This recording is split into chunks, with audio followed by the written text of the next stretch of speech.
하나님의 말씀 찾아보도록 하겠습니다. 사도행전 4장 12절입니다. 은혜 받으실 하나님의 말씀, 사도행전 4장 12절 말씀 우리 함께 합독하도록 하겠습니다.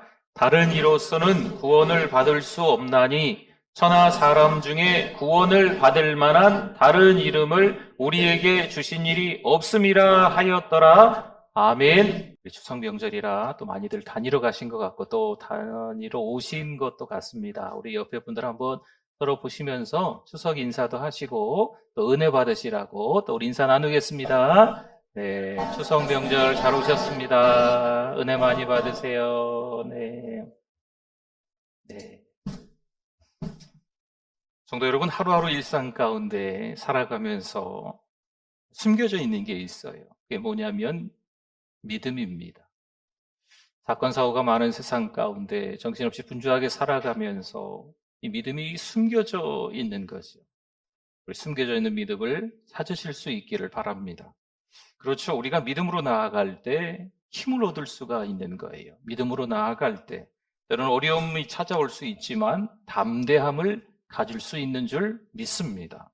오늘은 지난주에 이어 베드로와 요한이 어떻게 예수 그리스도의 이름으로 담대히 기적을 행하고 또 그 자리에서 복음을 전했는지, 또한 3장을 지나 4장에 들어가 어떻게 박해를 이겨냈는지 좀 살펴보고 우리도 그들과 같은 믿음의 담대함을 소유할 수 있기를 바랍니다.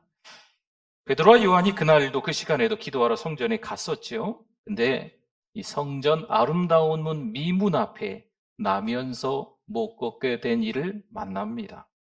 그는 성전문 앞에서 구걸하며 생계를 유지하고 있습니다. 그러나 베드로와 요한이 어떻게 합니까? 돈 몇 푼 주는 것보다 더 중요한 걸 주려고 하는 거지요. 새로운 생명을 주려고 하는 거예요. 사도행전 3장 6절에 보니까요, 베드로가 이르되 은과 금은 내게 있어요? 없거니와 내게 있는 이것을 내게 주노니 나사렛 예수 그리스도의 이름으로 일어나 걸으라 하고 아멘. 당연히 돈을 구하는 이에게 베드로와 요한은 돈을 줘야 되는데 없다 이야기합니다. 그리고 오히려 다른 게 있는데 그걸 주겠다고 하는 거죠. 예수 그리스도의 이름으로 일어나 걸으라 명령합니다. 여러분, 여기서 이름은요, 단순히 누군가를 부를 때 호칭 정도 이런 게 아니에요. 그 사람의 권위와 인격을 상징합니다.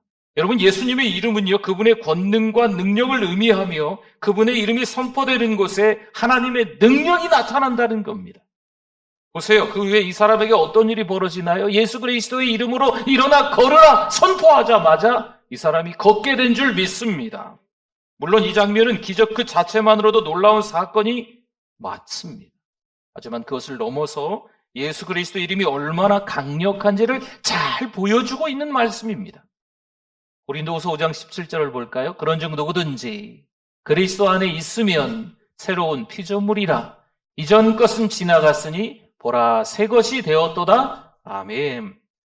보세요. 이 사람의 발과 발목이 강해졌을 뿐만 아니라 이 사람의 인생이 완전히 바뀌는 것을 볼 수 있어요. 이 말씀은 그리스도 안에서 우리 삶이 새로워진다라는 것을 상징적으로 보여주는 겁니다. 이전의 삶, 육체적 연약함과 세상의 기대 속에 묶여있던 우리의 삶이 예수 그리스도의 이름으로 새롭게 변화된다는 거죠. 우리도 그리스도 안에 새로운 피조물이 되었음을 기억해야 될 줄 믿습니다. 이것이 단지 한순간에 번쩍하고 일어나는 기적이 아니라 일상 속에서 예수님을 의지할 때 경험되는 변화입니다. 지속적인 변화를 말하는 거죠. 성전에 모인 모든 사람들이 이 기적을 목격합니다. 분명 성전 미문 앞에 그 오랜 세월 동안 한 40세의 남자니까요. 오랜 세월 동안 구걸하고 있던 사람인데, 걷지 못했던 사람인데 성전에 들어와서 걸으며 뛰며 하나님을 찬송하니 이 성전 안에 있던 많은 사람들이 그를 알아봤고 다 화들짝 놀라는 거죠. 베드로 요한 주위에 몰려듭니다. 많은 사람이 모였을 때 베드로는 그 기회를 놓치지 않습니다. 뭐 했을까요? 그들 앞에서 복음을 전하기 시작합니다. 베드로는 사람들에게 자신들의 능력이나 경건이 이 기적을 일으킨 것이 아님을 분명히 말합니다. 사도행전 3장 15절을 볼까요? 생명의 주를 죽였도다. 그러나 하나님이 죽은 자 가운데서 그를 살리셨으니 우리가 이 일에 뭐라고 나옵니까? 증인이라. 아멘. 오직 예수 그리스도의 능력으로 이루어진 일임을 강조합니다. 너희가 십자가에 못 박았던 그 예수님이 다시 살아나셨으며 그분이 생명의 주인이시다라고 지금 모여있는 사람들에게 선포하고 있는 거예요. 복음을 전하고 있는 거죠. 지금 베드로는요, 예수님을 생명의 창조자이자 주권자로 선포하며 그분이 부활하셨다는 사실을 증거하고 있습니다. 성도 여러분, 베드로의 설교는요, 큰 파장을 일으킵니다. 많은 사람이 예수님을 믿기 시작했고 그 수가 급격하게 늘어나기 시작합니다. 그러나 이 사건이 모든 사람들에게 기쁨만을 가져온 것은 사실 아닙니다. 4장으로 넘어가면 성전의 지도자들, 특히 사두개인들이 이 일로 인해서 불편해지는 것을 볼 수 있습니다. 여러분, 사두개인들은요, 부활을 믿지 않아요. 그렇기 때문에 예수님의 부활을 증거하는 이 사건은요, 그들 사두개인들에게 있어서는 큰 위협이고 오히려 불쾌감을 가져주는 거죠. 결국 예수님의 이름이 전파되는 것을 막기 위해 베드로와 요한을 체포합니다. 그리고 그 다음날 산헤드린 공의회 앞에 세웁니다. 산헤드린은요, 유대교의 최고 종교 의결기관입니다. 대제사장 그리고 여러 종교 지도자들이 구성되어 있습니다. 이들은 아시는 것처럼 예수님의 사역 때에도 그분을 반대하고 그분을 십자가에 못 박게 한 주도적인 역할을 합니다. 그들은 예수님의 이름이 더 이상 퍼지지 않기를 원하고 있고 그분의 부활이 사실이라는 것을 전하는 제자들의 활동을 막으려 하는 것뿐이죠. 이들은 베드로와 요한을 신문하기 시작해요. 뭐라고 말합니까? 도대체 누구의 권위로, 너희들이 누구의 권위로 이 일을 행하였느냐라고 말합니다. 로마서 1장 16절을 볼까요? 내가 복음을 부끄러워하지 아니하노니 이 복음은 모든 믿는 자에게 구원을 주시는 하나님의 능력이 됨이라. 먼저는 유대인에게요 그리고 헬라인에게로다. 아멘.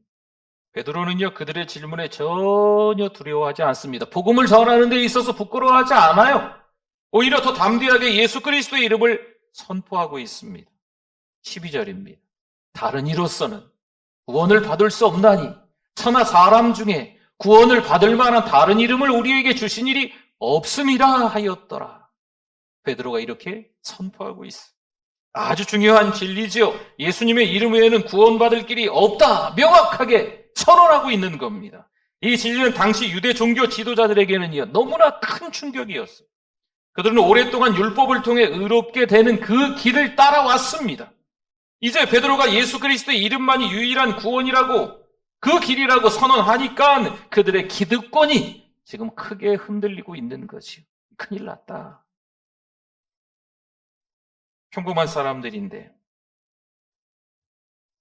담대하게 말하는 것을 보고 그들은 너무나 놀라워합니다. 그런데 보세요. 베드로와 요한을 당장 이 산헤드린에서 처벌할 수가 없어요. 왠지 아십니까? 분명 눈앞에서 그 오랜 세월 동안 구걸했던 사람인데 걸으며 뛰며 하나님을 찬송하는 사람이 되었거든요. 분명한 증거가 눈앞에 보이기 때문에 처벌할 수가 없는 거예요. 결국 협박하여 더 이상 예수의 이름으로 가르치거나 말하지 못하게 합니다. 하지만 베드로 요한은 어떻게 할까요? 전혀 굴하지 않습니다. 오히려 더 담대하게 외치고 있습니다. 19절 20절을 봅니다. 베드로와 요한이 대답하여 이르되 하나님 앞에서 너희의 말을 듣는 것이 하나님의 말씀을 듣는 것보다 옳은가 판단하라. 우리는 보고 들은 것을 말하지 아니할 수 없다 하니 아멘. 베드로와 요한은요, 자신들이 예수님의 부활을 목격했기 때문에 그것을 말하지 않고는 견딜 수 없다. 내가 목격한 이상 이 말을 어떻게 안 하느냐라고 이야기하는 거죠. 사람들의 협박보다 하나님의 명령을 더 두려워하고 오직 복음을 전하는 일에 이 베드로와 요한이 집중하고 있는 거예요. 여기서 우리는 성경의 또 다른 인물인 요나를 좀 떠올릴 수 있습니다. 하나님께서는 요나에게 죄악으로 가득 찬 대도시 니느웨로 가서 그들의 죄악을 외치라고 명령하십니다. 그러나 요나는 하나님의 명령을 따르지 않고 두려움에 사로잡혀서 니느웨로 가지 않고 어디로 가요? 다시스로 도망치게 됩니다. 요나는 자신이 심판을 선포했을 때 니느웨 사람들이 회개할까 봐 무척이나 두려워했던 거죠. 요나서 1장 3절을 한번 볼까요? 그러나 요나가 여호와의 얼굴을 피하려고 일어나 다시스로 도망하려 하여 요바로 내려갔더니 마침 다시스로 가는 배를 만난지라 여호와의 얼굴을 피하여 그들과 함께 다시스로 가려고 뱃삭을 주고 배에 올랐더라. 아멘.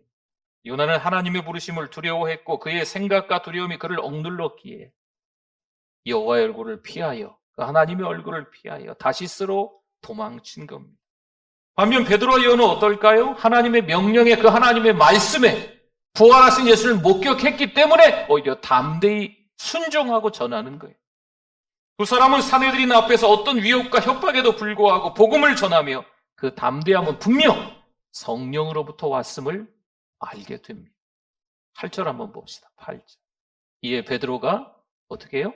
성령이 충만하여 이르되 백성의 관리들아 장로들아 이렇게 외치는 거예요. 베드로가 성령이 충만하여 사내들인 앞에서 말하기 시작한 거죠. 여러분, 성령께서 베드로와 요한에게 두려움을 없애주시고 그리고 담대함을 주시는 거예요. 왜 우리가 말하지 못할까요? 걱정이 돼서. 왜 우리가 복음을 전하지 못할까요? 이 복음을 전한 이후에 그 사람과 갈등을 빚을까 봐 두려운 마음이 생기는 거죠. 근데 성령께서 두려운 마음을 없애주시고 담대함을 주셔서 그로 인해 그들은 박해 앞에서도 복음을 전할 수가 있었던 것이요. 내가 복음을 전하면 죽지 않을까? 여기까지 생각할 필요가 없다는 거죠. 성령께서 진리를 담대히 선포할 수 있는 그 힘과 그 지혜를 주시는 겁니다. 마르틴 루터는요, 중세 교회의 부패에 맞서 오직 성경, 오직 믿음을 외치며 종교개혁을 이끌었던 사람입니다. 그는 교황청의 압박과 생명의 위협에도 불구하고 여전히 진리를 선포합니다. 그의 담대함 또한 성령의 인도하심에서 비롯된 것입니다. 한국교회 주기철 목사님도 마찬가지죠. 일제강점기 시절 신사참배를 거부하며 순교하신 분입니다. 그는 감옥과 고문 가운데에서도 예수 그리스도의 주권을 포기하지 않습니다. 마찬가지예요. 그의 담대함은 성령의 능력으로부터 온 것임에 틀림이 없습니다. 성도 여러분, 오늘 이 말씀은요, 우리에게 아주 중요한 교훈을 줍니다. 우리는 베드로와 요한처럼 예수님의 부활을 믿고 그분의 구원의 능력을 증거할 사명이 있는 줄 믿습니다. 오늘날 우리 기독교인들도 다양한 어려움에 사실 직면해 있는 건 맞습니다. 세속주의, 물질주의, 황금만능주의, 상대주의, 이런 것들로 인해서 신앙의 가치관이 흔들리고 복음을 전하는 일이 점점 어려워지고 있습니다. 교회를 나오고 있는데 마음은 여전히 세상 가운데 있고, 교회에 나와 있는 사람인지 세상 가운데 있는 사람인지 잘 분별이 되지 않고, 세상에서 하는 일들을 보면 교회에서 하는 사람들이 어찌 그 일에 동참하고 있는지 혼란스러운 신앙의 가치관들이 되어져 있는 거죠. 그래서 그럴까요? 직장에서 기독교인이라는 정체성을 드러내기가 여간 쉽지 않습니다. 나 교회 다니는 사람인데, 나 예수 믿는 사람인데, 천지만물을 창조하신 분이 하나님이심을 내가 믿습니다 라고 말하는 것이 쉽지가 않아졌습니다. 믿음을 지키는데 많은 도전이 있습니다. 복음을 전하는 것이 부담스러울 수 있습니다. 다시 12절 한번 볼까요? 다른 이로서는 구원을 받을 수 없나니 천하 사람 중에 구원을 받을 만한 다른 이름을 우리에게 주신 일이 없음이라 하였더라. 산헤드린 공의회 안에서 그 사람들에게 생명의 위협에 흔들리지 않고 담대하게 외쳤던 베드로와 요한의 모습이 우리에게 어느새 찾아보기가 힘든 거죠. 오늘 베드로와 요한의 모습을 보면서 우리는 깨닫습니다. 예수 그리스도의 이름 외에 구원의 길이 없습니다. 그분의 이름이 이 땅의 유일한 소망인 줄 믿습니다. 우리는 이 진리를 세상 앞에서 담대하게 증거해야만 할 것입니다.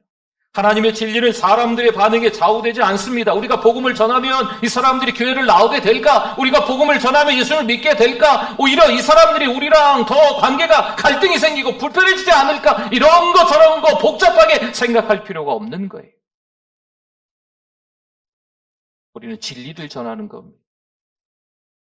오직 하나님의 말씀에 순종하여 나아갈 때 성령께서 우리에게 필요한 담대함을 주실 줄 믿습니다. 성도 여러분, 우리는 베드로와 요한이 성령의 충만함으로 어떻게 담대하게 복음을 전했는지 보았습니다. 그들의 담대함은요, 자신의 능력이 아니라 어디서 온 거라고요? 성령의 능력에서부터 온 것입니다. 그들의 힘으로 한 게 아니에요. 그들의 말재주로 한 게 아닙니다. 성령의 충만함으로 시작된 일입니다. 우리도 성령의 충만함을 받아 세상 속에서 담대히 복음을 전하는 하나님의 사람들이 되실 수 있기를 바랍니다. 예수 그리스도의 이름만이 유일한 구원의 이름을 기억하면서 그 이름을 담대히 선포하는 거죠. 성령께서 우리에게 힘 주시고 지혜도 주시고 담대함도 주실 줄 믿습니다. 이번에 가족들하고 만나시는 분들이 대부분 많으실 거예요. 이 기회를 놓치지 마십시오. 일상에서 어떻게 믿음을 실천해야 할까요? 그렇습니다. 가족들과의 대화에서 자연스럽게 예수님의 이름이 나오는 거죠. 가족들과의 대화에서 자연스럽게 하나님의 말씀, 성경 이야기가 나오는 거예요. 아주 자연스럽게 교회 이야기가 나오는 거죠. 뿐만 아니라 직장에서 힘들어하는 직장 동료가 있으면 위로하시고 격려하십시오. 그리고 예수 믿는 우리가 이런 말을 해줄 수 있어요. 내가 기도해 줄게. 내가 기도할게. 여러분, 아무런 말이 아닌 것처럼 보이지만 이 말 하나만으로도 복음을 전할 수 있는 기회가 될 수 있습니다. 그리고 복음을 전하고 싶은 사람들의 이름을 작은 수첩에 적는 거죠. 1명, 2명, 3명. 그리고 시간 날 때마다 그 수첩을 보며 기도하는 거예요.